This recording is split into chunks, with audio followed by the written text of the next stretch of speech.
Pilipinas usa sa mga bansa nga sakop sa ASEAN. Sa una, ang Pilipinas na-colonize sa Espanya ug sa Estados Unidos. Kini ang reason nganong ang Pilipinas na ay dakong difference bahin sa society, kultura ug tradisyon. Sa panahon sa American colonization, kini nakahatag og advantage sa English kumpara sa laing ASEAN countries. Sa pag-open sa ASEAN, daghang opportunity sa mga Filipino na makapagtrabaho sa Thailand. Lakip niini, gipili nila ang magtudlo or mahimong teacher.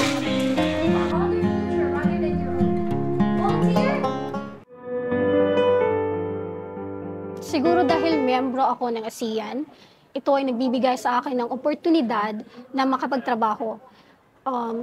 Yung kulturang ASEAN or mga bansang sakop ng ASEAN, halos similar.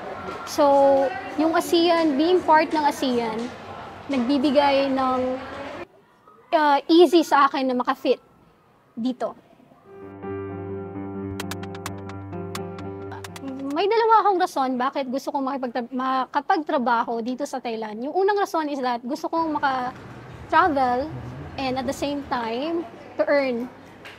So, actually nag-apply ako sa different countries, pero dito sa Thailand, ito yung unang pintong bumukas para sa akin na mag-grab ko yung opportunity.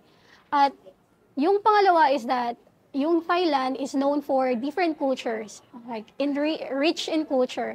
Pag nandito ako, maaari ko ma-experience yung iba't ibang kultura at gain more knowledge.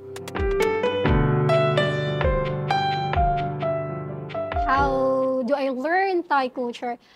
Nung una, when tumira ako dito, I have a Thai landlord.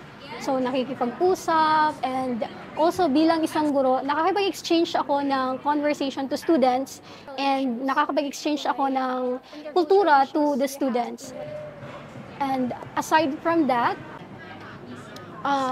everyday na ginagawa ko, pumupunta kahit saan, kahit doon.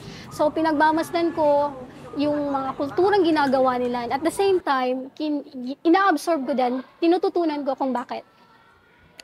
Bilang isang guro, actually, mayroon akong klaseng culture sa aking MP class.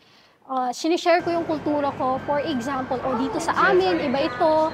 Dito sa inyo, ganito ang dapat gawin. At because, dahil sa subject na multiculturalism, na i-exchange ko yung culture ko to my students. And at the same time, kahit sa people na aking komunidad, even sa condo or sa aking mga landlord, nakikipag-share kami ng mga pagkain. This is what the food in the Philippines like. And also, paano mag-greet, like in the Philippines, we say, kumusta, or normal neighborhood. Sama sa pagtudlog English na kaya makipagsabayan sa native speaker. Sa lain pa, ang mga Filipino teachers makashare og kulturang Filipino sa mga Thai students ug daghan sad mga opportunity na maka-learn og Thai culture.